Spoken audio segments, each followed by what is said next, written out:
This is beyond what somebody could probably think of in some sort of horror movie. This is the case of a 14-year-old girl who weighed just 35 pounds when she was rescued from a true house of horrors. For years, she was only allowed to leave a room to use the bathroom, and that is it. But justice is finally coming in this case, and authorities say these 4 family members are responsible. For years, I lived in an environment of neglect, abuse, and isolation. That is the voice of the teen girl who survived that nightmare, and today we saw another one of these adults plead guilty, responsible for physical and psychological abuse so bad it's hard to find the right words to describe it. We're on the case, presented by Law&Crime. I'm Chris Stewart.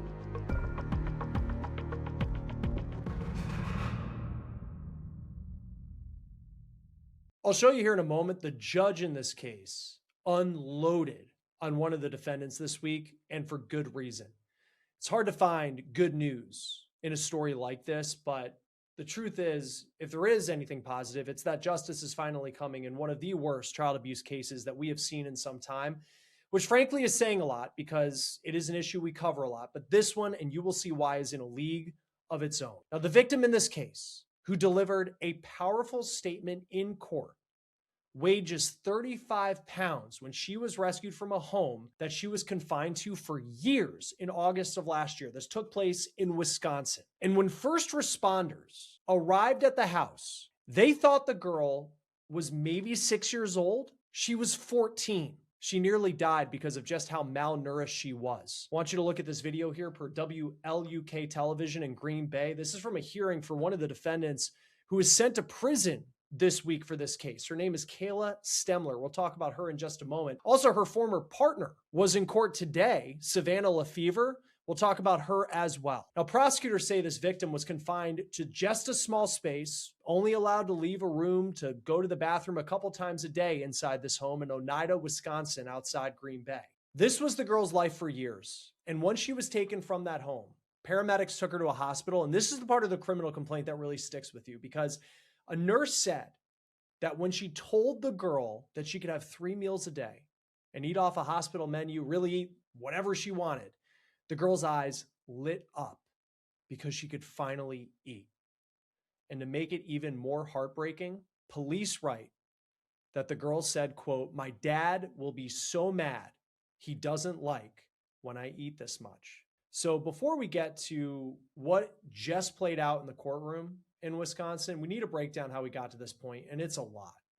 This story goes all the way back to 2020 because that's when this young girl moves in with her biological father, Walter Goodman. According to the criminal complaint, the girl's biological mom went to prison, and Walter Goodman gets full custody of this victim. She was just 9 years old at the time that she moved in, and she's only identified as MJG in court documents. Now, according to the complaint, the girl lived in her bedroom inside the trailer, and investigators say her door was locked from the outside, so she couldn't get out. Police say that her dad also installed a camera inside her room so he could watch her, and he would only let the girl leave so she could use the bathroom.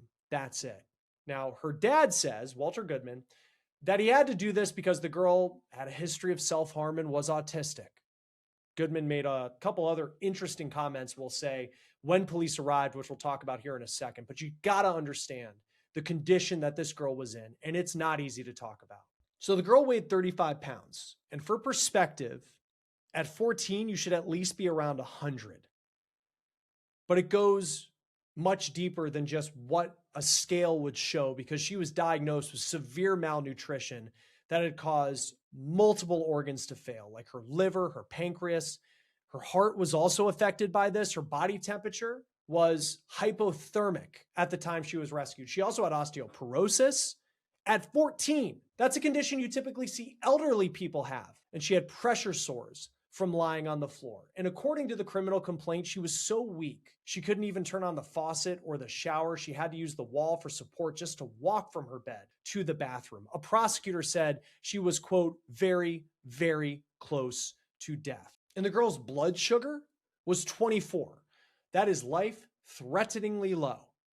Now, police came upon this nightmare situation because the girl's dad, Walter Goodman, called 911 and we have the back and forth that he has with the dispatcher. There's a lot there. I'm not going to read all of it, but I want to read you some key parts. Quote, I have a 14-year-old daughter that she don't barely eat, so she looks really skinny, and she also is autistic, so if she don't want to eat, she don't eat.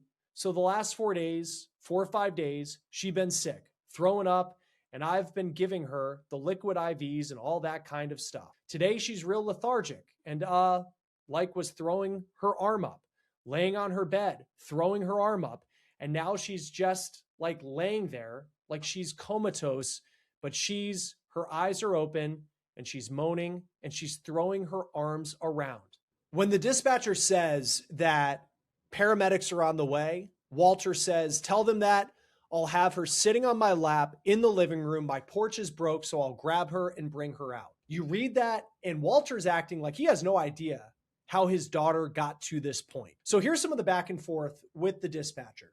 911 says, do you think she's breathing normally? And Walter says, no, she's breathing real on and off. Then 911 says, what do you mean she's breathing on and off? Does she stop breathing? And Walter says, no, her stomach goes down. Then it goes rapid. And then it kind of goes, you know what I mean? And the dispatcher says, is she bleeding or vomiting any blood? And Walter says, no. And then the dispatcher asks if she has any pain. And Walter says, I don't know. She won't even talk. She's just laying there with her eyes open, all creepy. Now, Walter says the girl is also grinding her teeth and stiffening up in his arms.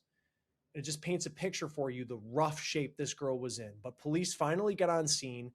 And as this girl is being tended to by first responders, officers interview Walter. When asked how long his daughter had been in this condition, Walter allegedly says, quote, probably like the last hour. I thought, well, maybe that's what it was. Is her sugar low? So I gave her a little bit of wild cherry Pepsi and she swallowed it down. Walter said he gave the girl a cherry Pepsi because her biological mom was diabetic and he thought that might help. Walter told police that he hadn't taken the girl to a doctor in nearly 5 years. He said 6 days before he called 911, the girl said her stomach hurt. Walter said that she felt better after 3 days, so he didn't bring her to the doctor. He just brought her a bucket so she could puke. He also said that the girl ate an entire frozen pizza for lunch, and then hours later, she was throwing up. He also said that the girl didn't sleep, so she burned up all her energy, which is why she weighed so little. That is his opinion, per the criminal complaint. Now, clearly, the kind of situation this girl was in, weighing 35 pounds, it doesn't happen overnight.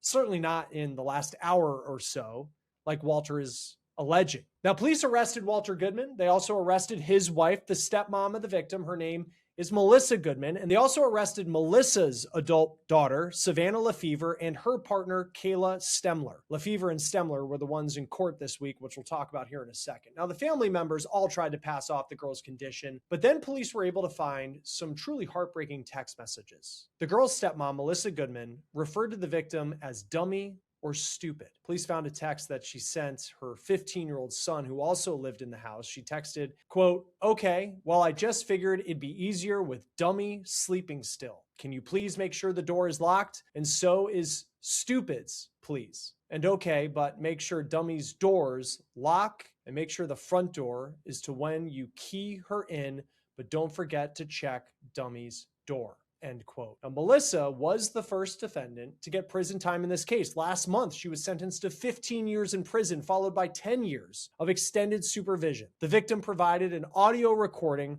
where she called Goodman a monster. This is per WBAY-TV. You really ruined my childhood, and it hurts that you did.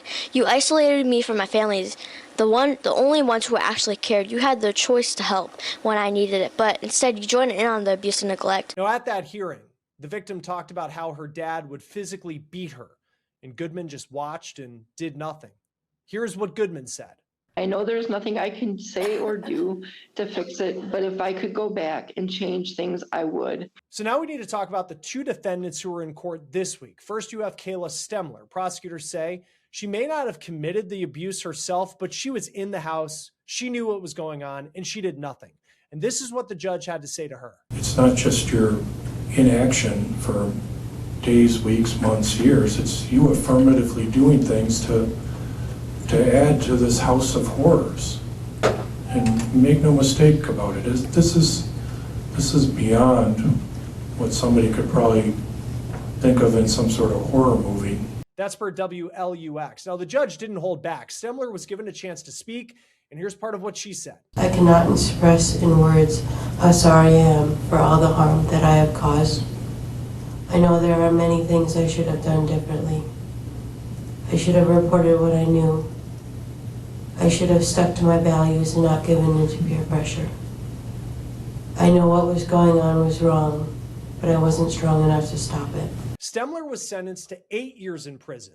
She was convicted on 3 counts: chronic neglect of a child with consequences, great bodily harm, chronic neglect of a child, consequences, emotional damage, and a charge of false imprisonment. Then you have Savanna Lefever. That is the victim's stepsister and Kayla Stemler's former partner. And today, she pleaded guilty in court. Court records reveal that Lefever pleaded no contest to those 3 same counts as Stemler did, and she is set to be sentenced on December 3rd. Now, as far as Walter Goodman's case, interesting development has come in recent weeks, because if what is alleged is true, this man is a monster, right? Well, his case is still active, and Goodman is disputing the court finding that he is mentally competent to stand trial. He's due back in court October 30th. Join us now to talk more about this. Trial attorney Krista Ramey. Always great to have you here on Law and Crime, especially. I mean, this case is just so bad in so many different ways. You know, as we lay out the 4 people who are charged, 3 of them are now convicted of these charges, or at least pleaded that way. But you have like Kayla Stemler this week, and the judge had really strong words for her, because she's not someone who's accused of the abuse, causing the abuse, but she was in the house. Mm-hmm. She worked out of the house. She was educated enough, the judge said, to know the difference between right and wrong and to look at this situation, and she did nothing.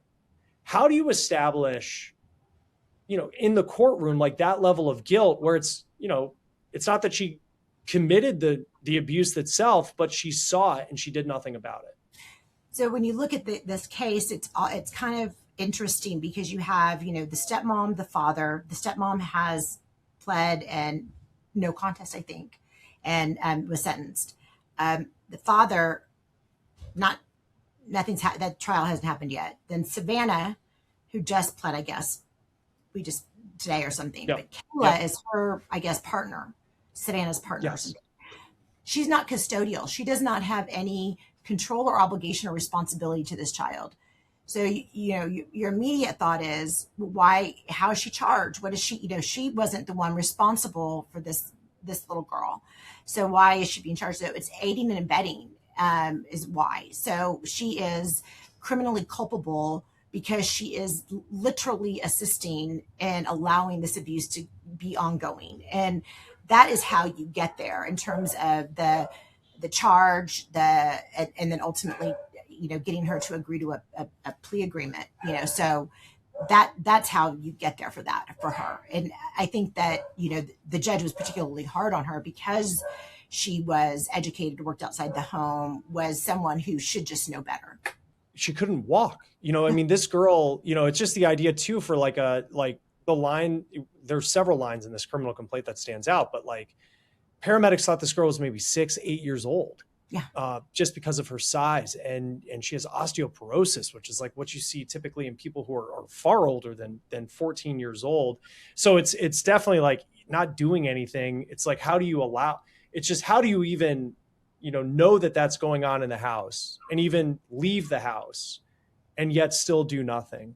When it comes to the timeline of how all 4 of these cases are playing out, and you had Melissa Goodman, who's the stepmom, she's serving 15. Kayla will get 8 years with 10 supervised release. We'll see in December when Lefever is sentenced. But then you still have, the person, it seems, prosecutors say, was responsible for all of this, the biological father, Walter Goodman. What do you make of the strategy, it seems, from prosecutors of getting these convictions ahead of time, getting these sentences, working out plea deals ahead of time, and then building up potentially, and I know we'll talk about kind of his cognitive state and all of that in a moment, but then having the most important person potentially in this entire case be the last one that they'll end up prosecuting? Because he's your target. That's why he's the last. And they wanted to get pleas from the others because that will help with the conviction with him and getting, the most out of that conviction. And I think that's why the pleas are happening the way that they're happening. I think I asked you off air, like whether or not Savanna's was like a blind plea or if it was a negotiated, we don't know, but I suspect it was a negotiated plea to get her to testify as well. So all of these people have most likely agreements with the state to testify against Walter. And so that's why he's the last man standing, is because he's the one that he was the custodial parent. He was a biological parent. He was the one responsible. You've got a stepmom, a step sibling, and a step sibling's girlfriend, also now convicted. So, right. He was the person responsible. And, this child got down to 35 pounds. Just unbelievable. I can't even imagine what she must have looked like and how horrific it must have been when the first responders came in and saw what they saw. They had to have known immediately. And thankfully she's still alive. And I know that they said that she was very, very close to death. But when you think of, her organs were failing, her heart was hurt by this. And it just seems like the way that Walter explains how he was caring for this girl, certainly the lack thereof of his own daughter, but it's like, to call 911 and be like, yeah, she's been acting off for the last hour. And it's like, you don't get to this condition over something of the last hour. And even with that, like, giving her like cherry Pepsi, in that situation when like, I can't imagine she had water anytime recently. It was just, it's such a horrific case. When it comes to Walter, he is now arguing that he is not competent to stand trial. So they do the psych evaluation. He comes back. They say, you are competent to stand trial. You knew what was going on. And he says, no, let's do it again. His attorneys are contesting that. Lori Ballard Daybell was found competent to stand trial. And that woman had delusions, like, that she was right for God, basically. Yes. So, there's zero chance that he is going to be found incompetent to stand trial. You just have to be able to assist your attorney, basically. And if you can do that, then you're competent to stand trial. You could be crazy as all get out and still be competent to stand trial. That's a very low bar. And of course, like if he's found incompetent to stand trial, that doesn't mean that he can't be competent again in the future. And doesn't remain incarcerated until that time. Right. And I think too, like the 911 in the criminal complaint that like lays out the conversation he's having with dispatchers shows that he's pretty well aware of like this girl's condition, at least from his perspective, which, he talked about, the mom and like the mom was diabetic, maybe his daughter's diabetic. All of it is probably the worst medical advice or medical care that anyone's ever received. Like the cherry Pepsi part of it, giving her like a full pizza and then confused as to why she's throwing up when like she hasn't ate, it seems like, in a long time. I'm not a doctor, but I think we can all see like that's just not the way that you care for someone. And plus the evidence was so much. Like the 911 call, he laid it out like what her condition was. But then when they get there, like there's a deadbolt on the door on the outside, locking her in. Yeah. So there's like all sorts of evidence they immediately see that is incredibly alarming. Well, and I think too, for like this case, and like we were talking off air about this, like this isn't the first time we've talked about something like this. Like there are multiple cases like we continue to cover where behind closed doors, you have these types of situations, and it's just, it leaves you wondering like, and it's scary to think about like how often this is happening. This case immediately made me think of a case, Chandra Vander Ark, who was tried and convicted in Michigan a couple years ago. She had an autistic son that she allowed to die. She kept him chained to the bed. She locked up the refrigerator, so if he did get out of his chained up situation, he couldn't get food. That is, almost a very deliberate attempt almost to kill this child. I think when I'm looking at this case, I feel very similar that, there is evidence here that this was, very deliberate. He's not giving this child nourishment. And this child is not getting exercise. This child is basically trapped. It sounds like, that it is like, why are you doing this? Why are you not feeding her? You're intending to do something. You're intending to do serious bodily harm, if not kill her. how do you craft a defense knowing that the prosecution has, you certainly have the people in the home as witnesses, but there are going to be pictures that show what this girl looked like. You're going to hear from paramedics who probably think about this case every single night because of what they witnessed on the day that they rescued this girl last year from this house. But from the defense standpoint, like, where do you go from here? You know, there's a reason why I'm not a criminal defense attorney, Chris. But yeah. I think that it is about mitigating. You put up a defense. Your defense is make the prosecution prove their case. And then after you get your conviction, then you're putting on all of your mitigating evidence about why the sentence shouldn't be as bad as it should be because of mental health issues, of health issues, of all of these other things, the trauma that he may have had as a child or as an adult. So you're gathering that sort of information to mitigate because you're going to get a conviction. There is digital evidence that where they're discussing not feeding her, that she'll get fed tomorrow. We can just leave her at home. Right. People wondering where the child is and she's missing, So there is a lot of evidence in this case. It is going to be, you can't just overcome it, so make the prosecution do their job and then mitigate the crap out of it at sentencing is what I would do as my approach. Because I also just think, and like I don't think that this would be a good defense, but how far does, the biological mom of this girl, ends up going to, according to what he said in the criminal complaint, she goes to prison and then suddenly he's charged with taking care of a girl he says is on the autism spectrum. I don't know if that's been proven as of yet. And it's like, still you're talking about someone that gets the age of like, you did nothing.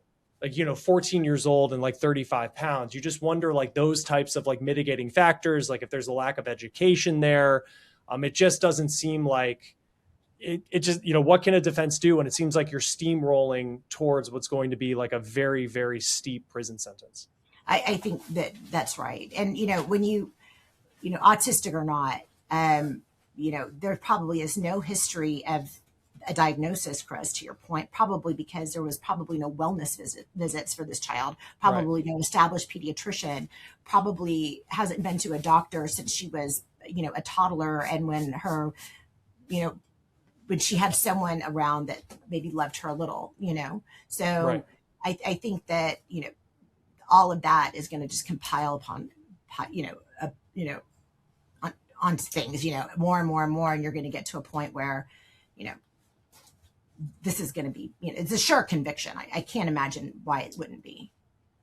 Well, I just wonder too, for this girl, and, she has spoken in court, she provided audio recordings, which still that is incredibly brave to be able, to survive any of this, is an incredible level of bravery. But I just wonder, like, she's likely 15 now because she was 14 when she was rescued last year. What happens to her? She'll be an adult in 3 years. There's no income. There's no, where do you get the support? Where do you get, what is really in place for the state to do to help someone like this, in cases that you've seen when people are victims of just, I know this one kind of stands alone, but like victims of abuse, like who's there for them when you have family members that are going to prison like this? Well, there are, but before, to that point though, there was systemic failure for this child, as well, that already has failed her because she was basically, she was gone for 5 years basically. And so, where was anyone looking for her, like her truant record? There was COVID and then she never came back. So, where's the follow-up to find out why this child wasn't going to school? The state has obligations as well. There's compulsory education. And, by the way, hey, that's a really good way to check on things. If there's homeschooling, you have to check up on that. You don't just have a child in homeschool and the state of Wisconsin never checks in, right? There's right. No medical contact that ends in COVID year in 2020. So there is like legitimate, like, why didn't someone from the Department of Children's Services come and check up on this family either?